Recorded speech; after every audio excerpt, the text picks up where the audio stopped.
Oke teman-teman, jadi pada video kali ini teman-teman saya akan menunjukkan sebuah kit ya, sebuah kit yang sudah legend. Ini adalah kit GM teman-teman. Harganya sangat terjangkau banget, 100 ribuan ya, lebih tepat 100 ribu lebih dikit ya. Nanti link pembelian akan saya taruh di bawah. Nah, ini driver ini cocok banget teman-teman. Jika teman-teman mungkin ingin merakit sebuah power yang menggunakan dribble yang harganya murah tapi kualitasnya bagus. Nah, ini salah satu saya merekomendasikan yaitu produk dari GM.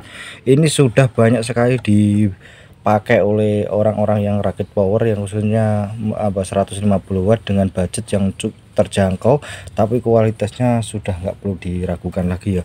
Ini salah satu komponennya teman-teman. Nah, ini akan saya tunjukkan ya. Ini komponennya seperti ini. Nah, kalau teman-teman beli ada plastiknya, ini plastiknya sudah saya lepas ya. Ini sudah include dengan transistor jengkolan ya. Dia menggunakan TR jengkolan yaitu 3055 sama 2955 ya.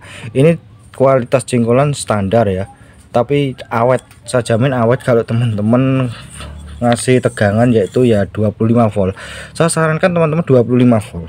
8 kalau 18 ini 18 volt juga gak apa-apa.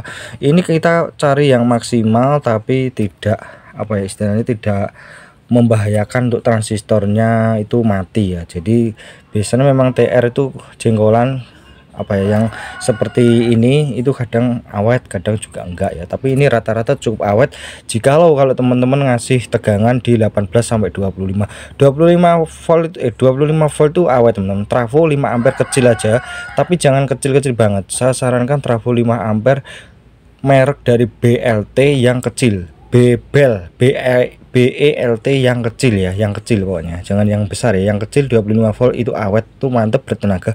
Kalau enggak trafo dari Wijoyo yang kecil 5 ampere tapi yang kecil, kalau enggak trafo 10 ampere tapi yang kecil ya, ampere kecil gitu ya, itu cukup awet ya, cukup, menurut saya cukup. Kalau untuk ini salah satu driver yang menurut saya itu recommended, dan di sana itu sudah, kalau dari GM semua produk GM itu pasti ada di kabel-kabelan. Ini adalah kabel untuk jalur speaker, terus ini bagian jalur untuk tegangan, dan ini adalah input. Karena di sana kan sudah dites, jadi otomatis barang yang keluar itu semua sudah dalam proses pengetesan. Jadi teman-teman nggak perlu ragu lagi istilahnya ini rusak atau enggak. Saya jamin kalau ini kemungkinan besar tidak rusak ya teman, karena di sana sudah dites, berarti sudah lolos, siap untuk dipasarkan. Nah, ini menurut saya hemat teman-teman, hemat ampere. Jadi kita nggak perlu susah-susah tuh cari trafo yang besar-besar ampernya. 5 ampere besar itu udah cukup kalau untuk driver ini. Nah teman-teman, jika teman-teman mungkin dirasa mungkin jengkolan ini kayaknya kurang mantap dikasih tegangan, ini maksimal 32 ya, jangan dikasih 42, maksimal 32 volt itu bisa.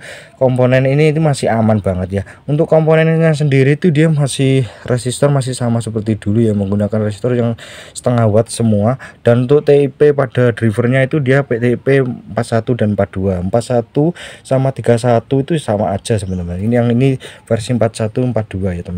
Jadi kalau teman-teman mungkin mau ganti finalnya sama Sanken itu malah lebih bagus, lebih baik. Jadi teman-teman misalkan dipakai untuk gasaan itu enggak ada masalah. Seperti di video saya yang sebelumnya, saya pernah merakit sebuah power, bukan merakit saya tunjukkan, tapi perakitan tahun 2008 itu pakai driver sama seperti ini. Belum sampai sekarang, dari 2028 sampai 2024 ini bulan Juni sampai sekarang belum pernah rusak sama saya. Jangan kata rusak, mengganti spare partnya ini satu persatu aja belum pernah.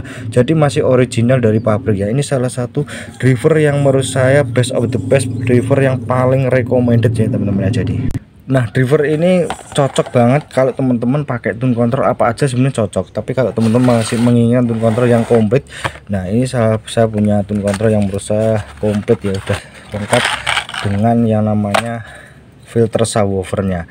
Jadi ini tune control sudah nggak perlu ditambah-tambahin apa-apa. Teman-teman nggak perlu lagi tambahkan galaksi, super bass, super dedek bengek. Jadi ini sudah bagus, sudah ada premiknya cukup bagus teman-teman. Ini adalah produk dari Ranik, produk made in Indonesia, sama seperti GM produk Indonesia ya. Ini harganya terjangkau, harganya 60 ribuan ya. Jadi tidak terlalu mahal ya. Dan ini perlu dikasih tegangan sendiri yaitu menggunakan PSU non simetris, PSU simetris ya. Jadi 15 sampai 18 volt, tapi tegangannya masuk dari ke driver ke kit ini yaitu hanya 12 volt karena di sini sudah ada dioda zener ya. Tapi teman-teman idealnya itu 15 sampai 18 itu udah cukup ya. Nah, ini pas banget untuk power disandingkan dengan driver 150 watt. Bagus, cocok banget ya. Jadi nanti kalau bahannya sudah masuk semua saya tunjukkan lagi ya teman-teman.